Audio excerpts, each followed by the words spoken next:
Whether you like Steve Vai as a guitar player or not, you have to give him credit where it's due. His creativity and innovation is really fantastic. A lot of the time I'll have thought I've come up with something interesting and different, only to find out Steve Vai already did it 30 years ago, live, and he did it better than what I've done.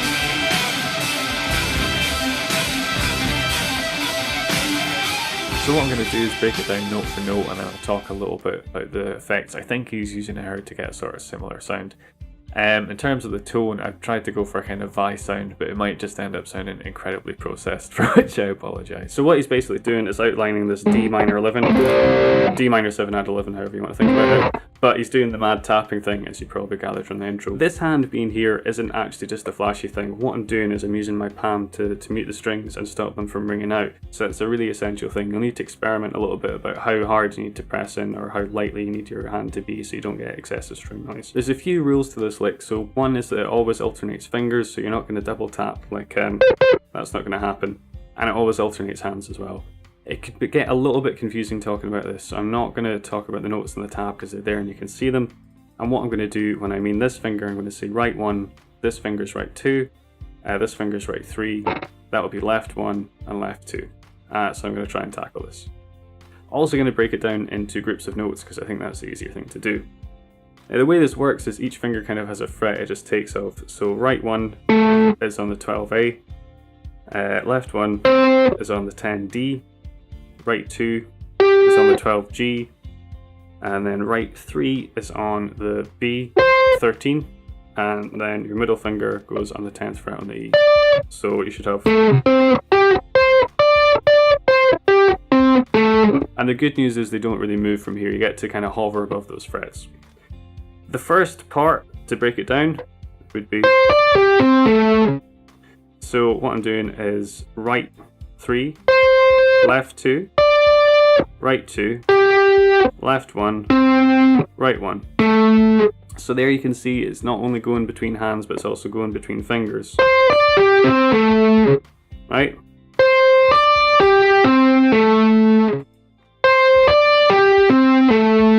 So I practice that a little bit and get that group of 5 together. It might take you a little while to get the strength in your fingers. If you practice it on a clean tone, it's going to be a lot harder but more beneficial. If you want it to sound good, just whack on the distortion and a good bit of compression just to help level everything out. Next part here.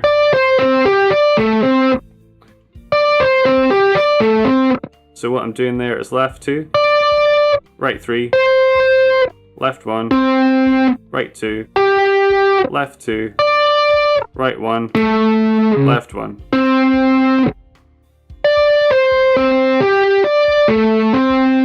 Do it again more slowly.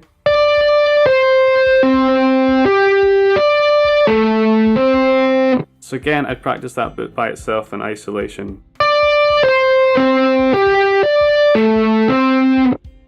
And if we combine the first one into that, we get...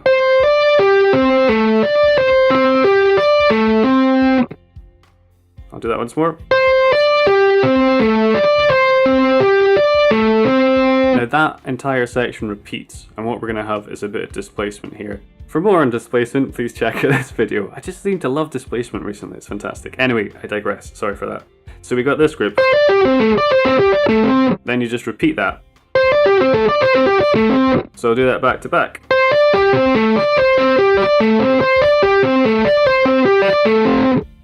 So that's why I broke it down to those two parts, because you combine those two parts to make the one part, then you just play that whole thing again, right?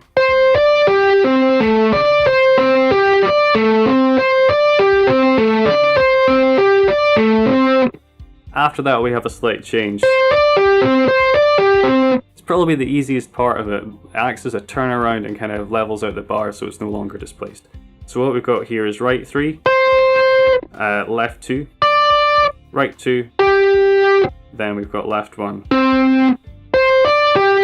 Those 4 notes, and you just play that twice. So again, I'd practice that in isolation.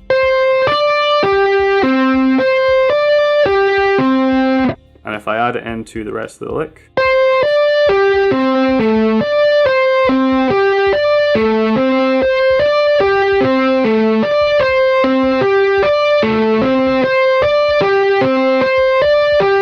play that once more and I'll I'll try and keep it a little bit slower.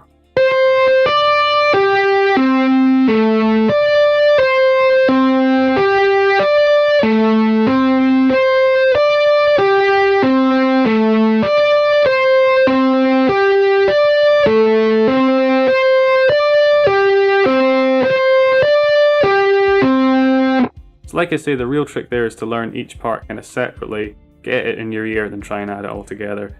And this is just a pain, this one. It is just a case of sitting there, tapping away for hours to build it up to speed. In all honesty, I don't think I can play it at the speed Vai does live. It's quite phenomenal if you watch him play, but I think sometimes he does take liberties as well, because he just kind of wants more of an overall effect or kind of aesthetic of this, like, sounds like a sequencer or some sort of arpeggiator rather than a guitar. So I mentioned before I've tried to get a kind of Vai tone going on. I don't have any of the effects on just now, so the lick without them, it sounds pretty cool without, to be honest. And with the effects on, I've got this kind of sound.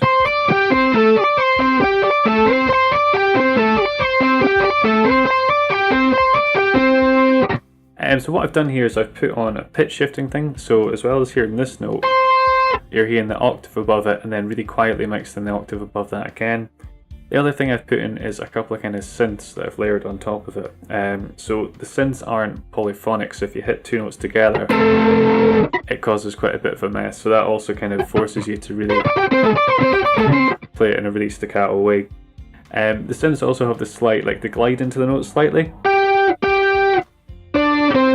Don't know if you can hear it, but it's going whap whap ever so slightly. Wah, wah, wah, wah, wah. That kind of thing. Now, it's not a totally accurate sound to what he's got on the record, because I suspect there's some sort of really expensive gear being used there. I've also got my tone rolled off just a tiny bit, and I'm using the neck pickup to try and get a nice creamy sound. If you're using a pitch shifter, sometimes what they do is they really boost the high end or they make it a bit shrill. So what you can do to compensate for this is to put a graphic equalizer at the end of your pedal chain and just roll off some of the high end.